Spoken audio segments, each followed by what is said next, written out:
Hey there, it's Anastasia Forrest, broker associate with eXp Realty and realtor in St. Augustine. And welcome back to my channel, Moving to St. Augustine with Anastasia.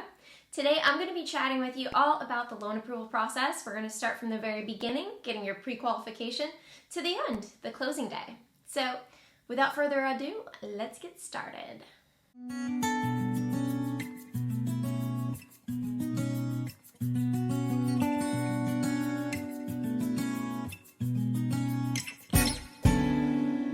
All right, the very first thing you're gonna have to do is get pre-qualified or pre-approved. Sometimes these two phrases are used interchangeably. Pre-approval is actually a step further than pre-qualification in most banks. But either way, just get that letter in hand.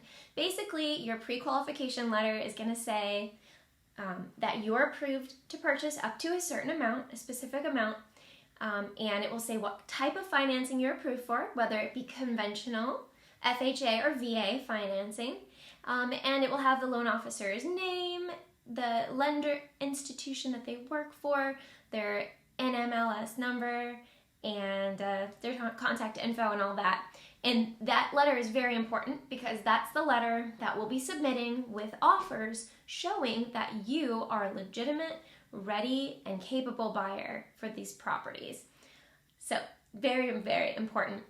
What you would need to get this letter, basically most loan officers are going to ask you for some very basic income information, maybe a tax return, and they're also going to look up your credit score and do a credit report and just kind of see where you're at there, and then they'll issue you the letter based on what they find.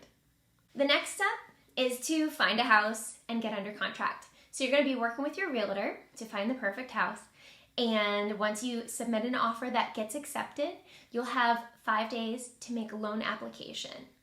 You can choose which lender you're going to work with. It doesn't have to be the person that you got the pre-qualification from. It can be a different institution if you like, if you end up comparing rates and finding a better interest rate quoted to you. But the important part is to go ahead and make this application within 5 days of getting under contract. Once you make a loan application, your loan officer is going to ask you a ton of questions, and they're going to want a lot of documentation related to your income, and they're going to ask for tax returns several years back. And so just be prepared to provide a lot of detailed financial information. It's very important to be responsive to the loan officer and get them the documents as quickly as possible so there's no delay in your financing. Now, a home inspection is not required for conventional financing. However, I highly recommend getting a home inspection. Your realtor will be able to help you, set that up and make those arrangements. And once that home inspection is complete and you are satisfied and still want to buy the house, at that point your realtor is going to give the lender the green light to order the home appraisal. The purpose of the home appraisal is to guarantee or to make sure that the home value is similar and at least at value of what your purchase price is, because the bank is not going to want to loan more money than the home is worth. If the appraisal does come up short, either the seller is going to have to come down, and that happens sometimes, not so much in the current market, but it has happened in the past, or the buyer is going to have to make up the difference. So basically, that's how that works. An appraisal can take a while, so it's very important to order the appraisal as soon as possible. That's why as soon as that home inspection's done, I always ask the lender to order the appraisal. I have a few do's and don'ts for you in the loan approval process. Don't take out other loans. Don't go make a big purchase. Don't buy a car. Just hold off. You don't want to rock the boat. You want to keep your financial situation as smooth as possible so you can avoid causing any trouble with your loan approval. Do shop around for home insurance. You're going to need to select a home insurance company prior to closing and have that set up and ready to go. And also, you can ask your lender about locking in your interest rate. This can be something that's beneficial for you, especially if interest rates are fluctuating and rising and you want to make sure that you get a good, the interest rate that you were quoted. There could be options for you as far as this goes. Once the upfront work for the loan approval process has been completed by the loan officer, your loan is going to move into underwriting. What this means is that this other department is going to look in greater detail with greater scrutiny at your loan application. And they're going to review everything, and they may have additional questions that need to get cleared up before approval. Or they may say, this looks awesome, go for it, here you go. But either way, just hang tight. It's going to be an underwriting, and that can be the spot sometimes where there's some delays.